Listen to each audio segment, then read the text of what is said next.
Let me ask you a question, Marcus. You have daughters, right?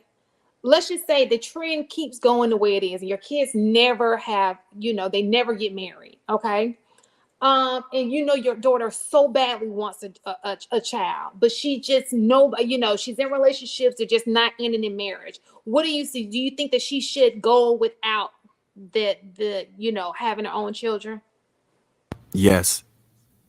Well, I'm gonna be honest. I also, and I think I had said this before. I think, and we've talked about this before too, Marcus, is about raising a family is also based on to having a village. So that village can be intergenerational, where you have the grandparents involved and all of those things. I know plenty of people whose dads weren't involved, but the grandfathers were the fathers. They stepped in as the role model for and raised my friends or what have you. So I think this is just me, and it may or may not be the case. I definitely think that in her situation, she may have a village. So even though she may not have a biological father, that if she has a village that helps her with the child, then the child ultimately should be okay.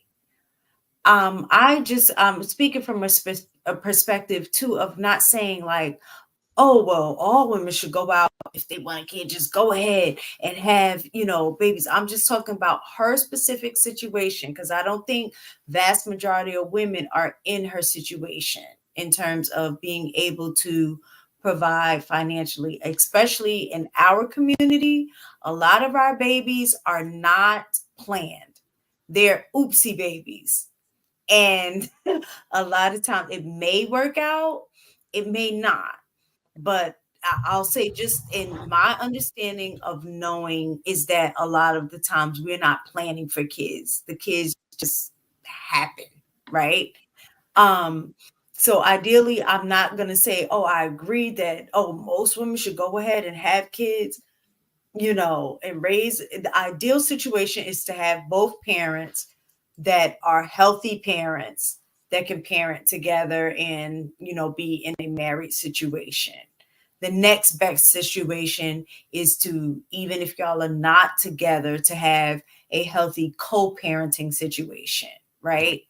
But when those situations don't work out, the next best situation is to have a healthy parent that has a village that can help support and pour into that child. So I think that if she's able to have that village and create a village to help pour into the child is going to be okay. I have a question for Marcus, real fast. Oh, I'm sorry, AP. Give me. Well, I don't want to go off subject, so you go ahead, and then I have a question for Marcus. Okay, I just want to address a couple of points. To Miss Taken's point, I don't think this lady is impulsive. I think she thought through it, and I really think that she's probably going to give the child the best life she possibly can. To the gentleman, this hag is not ever going to change, ever. So to expect her to behave the way she said that she doesn't want to, I just don't think she's capable of it. And it is for that reason I think that she made the best decision for herself, and I don't think she made it lightly. I really don't. I think she really thought through all of the possible scenarios. In regards to stepdad, if we understand she's not really ever going to change, the likelihood of her getting a man, the kind of man that she wants, has failed her so far this her entire life.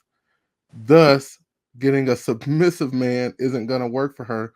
She's basically going to be parenting this child alone for the rest of her life. That is just my opinion of the personality type I think that Ebony K is. But again, I don't think she's actually going to give the child a bad life. And I don't think that she's necessarily going to be the worst parent.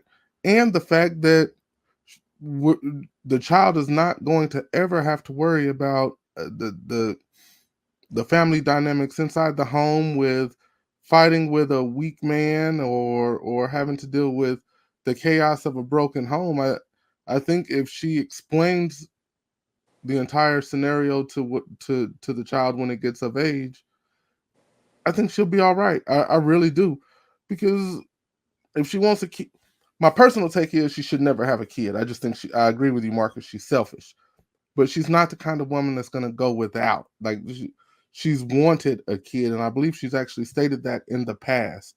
But she wanted it with a very specific kind of man, and the kind of man that she wants to have it with is not going to have her as a wife. So she did I think, the best thing, and I think her child is going to be better off than 70% of these other kids that are running around without dads that actually got to enjoy the pleasure of it. So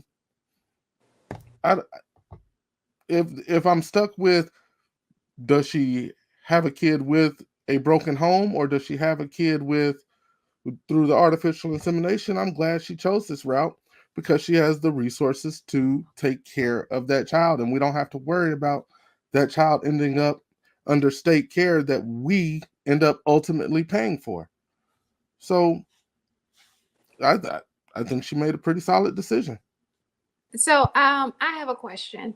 And it's for everybody, and we're gonna do it quickly, not a long monologue, okay? Because I have a series of questions.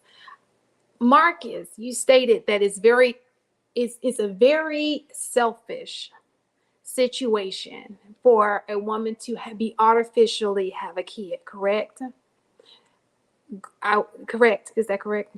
Without a father, Without a intentionally. father. Is it equally as selfish for a man to not commit to his household once he's gotten a woman pregnant? Yes. AP, 100% agree with Marcus. Viz, HD. Yes. So we all agree that it's almost the same thing. If you get a woman pregnant, you should probably marry her. You should be in the household with the child. Yeah, I think you if you have an unprotected sex with somebody, marriage should be on the table, in my opinion. But that's unrealistic nowadays. But I agree with you. Why is it unrealistic? Because y'all make it unrealistic. How? There's nobody to enforce that. Back in the day, you had enforcers to ensure that you married the woman that you got pregnant. Now the fathers are not there, so there's nobody to enforce that. I think that's like the very point we're talking about, is that she's having a child with no enforcer in the household. Right? Oh, absolutely. I agree. But I'm saying they're the same thing. Are they not the same thing, though? Like, for example, my whole point is, and everybody answered it this way. I'm not, but just for clarity, you can't say a person is being selfish and one kid, and we're not going to be selfish. It has to be all around, not selfish, right? You have a kid, you have a family. Now you got to man up. Back in the day, it's like, okay, you man up. You used to be the dad, like, look, you got my girl pregnant. You got to get married. You know what I'm saying? You about to take care of this kid. You about to man up and take care of your household. That's the way it used to be. But nowadays, this is not the situation. We have women who are artificially impregnating themselves, and we have people who have an option to not be in the household with their kids. That's just the new norm. It's not right, but it's definitely the new norm. Go ahead.